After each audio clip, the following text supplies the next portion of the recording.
Good morning students, welcome to the YouTube channel of Lalbagh girls inter college. तो बच्चों, आज का ये वीडियो क्लास 9th के लिए है, जिसमें मैं आपको आपके रहीम नामक पार्ट के शेष दोहे पढ़ाने जा रही हूँ। तो आइए देखते हैं। इसमें अगला दोहा है, प्रीतम छवि नैनन बसी, पर छवि कहाँ समाए, भरी सराय रहीम लखी, पथिक आप फिर जाए। तो इस दोहे में रहीम दास जी जो है वो अपने ईश्वर के प्रति प्रेम की अनन्यता को व्यक्त कर रहे हैं और कह रहे हैं कि प्रीतम छवि नयन बसी। अब यहाँ पर प्रीतम का तात्पर्य उस परमात्मा से है जिसकी छवि रहीम दास जी के नेत्रों में बसी हुई है। और पर छवि कहाँ समाए, मतलब पर छवि यानी दूसरे की छवि।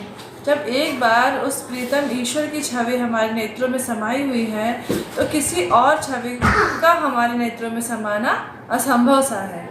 तो यही बात यहाँ पे रहीम दास जी कह रहे हैं कि एक बार जब हमारे मन में उस ईश्वर की छवि बसी हुई है तो इसमें किसी और की छवि बसना असंभव सा है। भरी सराय रहीम लखी, पथिक आप फिर जाए। अब यहाँ रहीम दास जी कह रहे हैं कि जिस प्रकार से जब कोई सराय पहले से ही, पथिक यानी पथिकों से यानी आने जाने वालों से, जब पहले से ही कोई सराय जो है आने जाने वालों से भरी हुई होती है, तब क्या होता है, और आने वाले जितने भी पथिक हैं वो देखकर ही वापस हो जाते हैं। तो यही बात यहाँ पे रहीम दास जी कह रहे हैं कि हमारे नेत्रों में ईश्वर हमेशा के लिए बसे हुए हैं, तो किसी और के बसने का प्रश्न ही नहीं उठता। अब इसमें आप काव्य सौंदर्य भी लिखेंगे, जिसमें आप भाषा लिखेंगे ब्रज भाषा, शैली मुक्तक है, रस श्रृंगार रस का प्रयोग किया गया है। साथ ही साथ इसमें आप भाव साम्य लिख सकते हैं। जो एक पंक्ति है ये आप लिख सकते हैं, जब लगे नाता जगत का तब लगे भगत न होए। इसमें भी यही बात कही गई है कि जब एक बार ईश्वर से भक्ति या एक बार ईश्वर से नाता जुड़ जाता है तब किसी और की आवश्यकता नहीं होती है। में अगला दोहा देखते हैं, रहीमन धागा प्रेम का, मत तोड़ो चटकाए, टूटे से फिर ना जुड़े, जुड़े गांठ पड़ जाए। अब इसमें भी प्रेम के पवित्र धागे को, जो कि बहुत ही नाजुक होता है, उसके बारे में रहीम दास जी बता रहे हैं और कह रहे हैं कि रहीमन धागा प्रेम का, रहीम दास जी कहते हैं कि ये धागा जो है वो तो प्रेम का धागा है। मत तोड़ो चटकाए, चटकाए यानी झटक कर। तो इस धागे को हमें झटक कर कभी भी नहीं तोड़ना चाहिए। क्यों नहीं तोड़ना चाहिए? क्योंकि टूटे से फिर ना जुड़े। एक बार यदि ये प्रेम का जो संबंध है ये टूट जाता है तो फिर जुड़े गांठ पड़ जाए, यदि जुड़ भी जाए तभी भी गांठ ज़रूर पड़ जाती है। कहने का अर्थ है कि पहले जैसी सहजता उस प्रेम में नहीं आती है।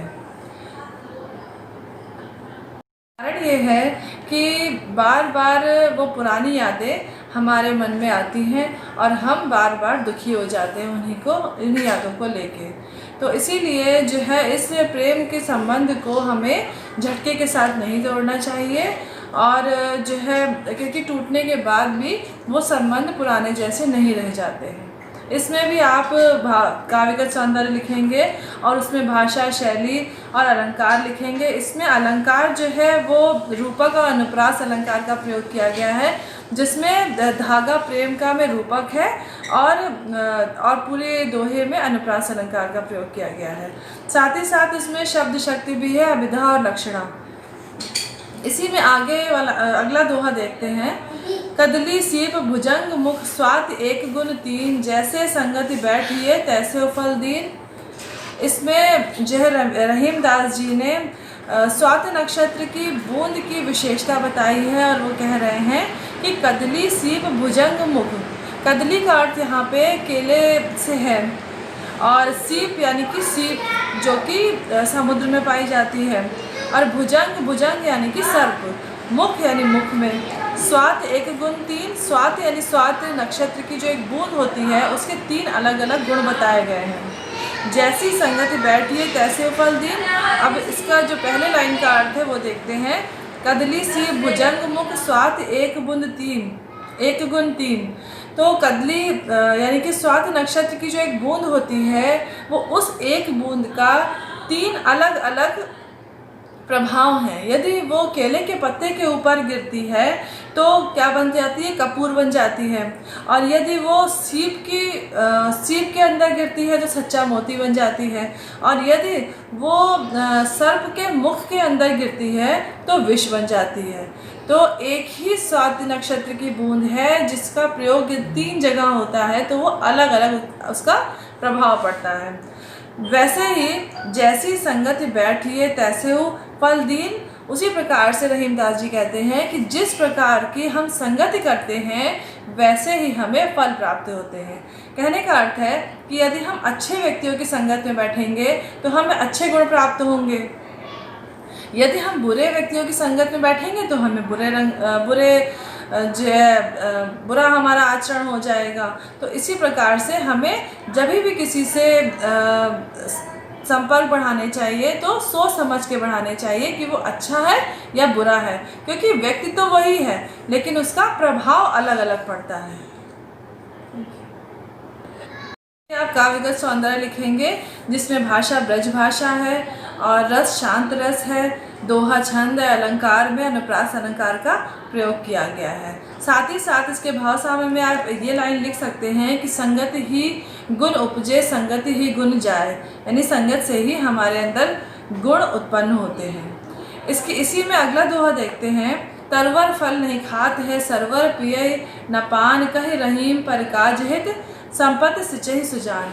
अब यहाँ पर जो है रहीमदास जी ने परोपकार की महत्ता का वर्णन किया है और वो कह रहे हैं कि जो परोपकारी व्यक्ति होते हैं वो कभी भी अपने फायदे के लिए या अपने सुख के लिए धन का संचय नहीं करते हैं, बल्कि वो क्या करते हैं, दूसरों के परोपकार के लिए, दूसरों को मदद करने के लिए ही धन का संचय करते हैं। तो रहीमदास जी कहते हैं कि तरवर फल नहीं खाते हैं। तरवर का अर्थ यहाँ पे वृक्ष से है।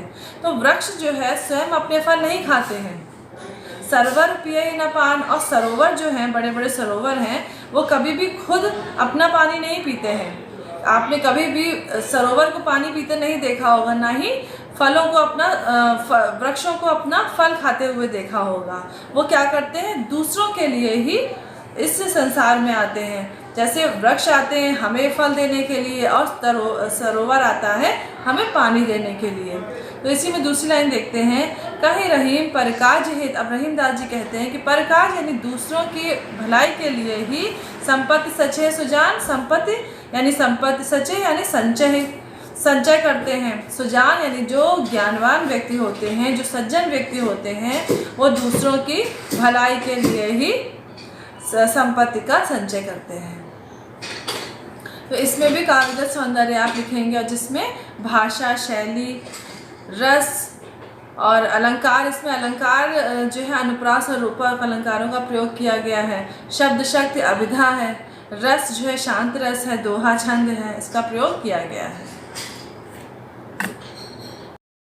इसी में अगला दोहा है। रहीमन देख बड़ेन को लघु न दीजिए डार, जहाँ काम आवे सुई कहा करे तलवार। अब यहाँ पर जो है रहीमदास जी ने छोटे वस्तुओं की आवश्यकता के ऊपर प्रकाश डाला है और वो कह रहे हैं कि रहीमन देख बड़ेन को, बड़ेन यानी बड़ों को देखकर हमें लघु न दीजिए डाल। लघु यानी छोटों को बेकार नहीं समझना चाहिए। यदि हमारे सामने कोई बड़ा व्यक्ति आ जाता है तो इसका मतलब ये नहीं कि जितने भी छोटे व्यक्ति हैं वो सब बेकार हैं।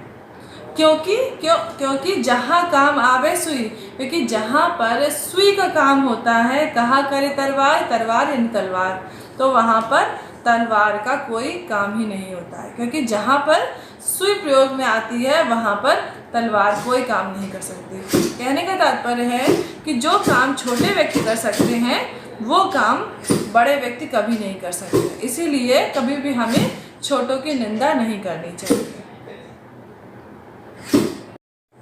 इसमें रहीमदास जी ने काव्यगत एक विशेष बात बताई है जो आप काव्यगत सौंदर्य में लिख सकते हैं कि जो है रहीम ने समाज में छोटे और बड़े दोनों का ही समान स्थान बताया है। और भाषा ब्रजभाषा है, दोहा छंद है और अनुप्रास एवं रूपक अलंकारों का प्रयोग किया गया है, और शब्द शक्ति जो है वो अभिधा और लक्षणा है। इसका अगला दोहा है। यो रहीम सुख होत है बढ़त देख निज गोद, जो बढ़री अखियाँ निरखी आखिन को सुख होत। अब यहाँ पर जो है रहीम दास जी ने कहा है कि प्रत्येक व्यक्ति को अपना गोत्र और परिवार को बढ़ते हुए देखकर बहुत अधिक प्रसन्नता होती है।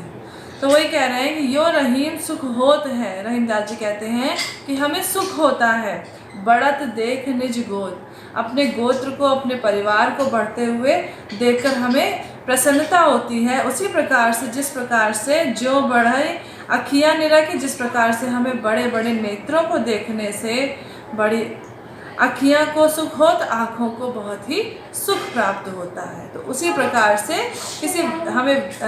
किसी प्रकार से व्यक्ति को भी अपने परिवार को बढ़ता हुआ देखकर बहुत अधिक प्रसन्नता होती है। इसमें भी आप काव्य का सौंदर्य लिखेंगे, जिसमें आप लिख सकते हैं कि इसमें मनुष्य के मनोवैज्ञानिक स्वभाव का चित्रण किया गया है, जिसमें व्यक्ति को अपने परिवार को देखते हुए बढ़ते हुए देखकर अत्यधिक प्रसन्नता होती है। इसमें भाषा ब्रज भाषा का प्रयोग किया गया है और साथ ही साथ दृष्टांत एवं अनुप्रास अलंकार। इसी में अगला दोहा है, रहीमन ओछे नरन ते तजो बैर अरु प्रीत, काटे चाटे स्वान के दुहु भांति विपरीत। अब इसमें जो है रहीम दास जी ने नीच व्यक्तियों से दूर रहने की बात कही है। ये बात आप संदर्भ में लिख सकते हैं कि प्रस्तुत दोहे में रहीम दास जी ने नीच व्यक्तियों से दूर रहने का उपदेश दिया है। अब इसकी व्याख्या देखते हैं कि रहीमन ओछे नरन ते तजो बैर अरु प्रीत। अब यहाँ रहीम दास जी कहते हैं कि हमें तुच्छ विचार तथा नीच व्यक्तियों से दूर रहना चाहिए। तजो बैर अरु प्रीत, उनसे जो है तजो यानी छोड़ देना चाहिए, बैर यानी दुश्मनी और प्रीत यानी प्रेम, उनसे और दुश्मनी और प्रेम दोनों को ही छोड़ देना चाहिए। क्यों? क्योंकि काटे चाटे स्वान के दुहु भांति विपरीत। काटे यानी काटे काट खाए, चाटे यानी चाटे, स्वान का अर्थ यहाँ पे कुत्ते से है। तो यदि कुत्ता चाटता है तभी भी खतरनाक है और यदि काटता है तभी भी खतरनाक है। तो दुहु भांति विपरीत दोनों ही प्रकार से वो हमारे लिए खतरनाक ही है। तो इसीलिए हमें जो ओछे व्यक्ति होते, जो नीच व्यक्ति होते हैं, उनसे हमेशा दूर रहना चाहिए। तात्पर्य है कि यदि कुत्ता हमको काटता है तो विष फैलने का डर होता है और यदि चाटता है तभी भी हमें अच्छा नहीं लगता है। तो इसीलिए उस प्रेम को हमें दूर ही कर देना चाहिए जो किसी भी प्रकार से हमारे लिए हानिकारक है। और इसमें भी आप काव्य का सौंदर्य लिखेंगे, जिसमें भाषा आपकी ब्रज भाषा है, मुक्तक शैली का प्रयोग किया गया है, शांत रस है और अनुप्रास अलंकार का प्रयोग है। साथ ही साथ भाव साम्य में एक पंक्ति आप लिख सकते हैं कि जो जे नर नीच अहे जग में तिनके संग प्रीत न रारी बढ़ावो। इसका भाव भी बिल्कुल वैसा ही है जैसा आपने दोहे में पढ़ा है।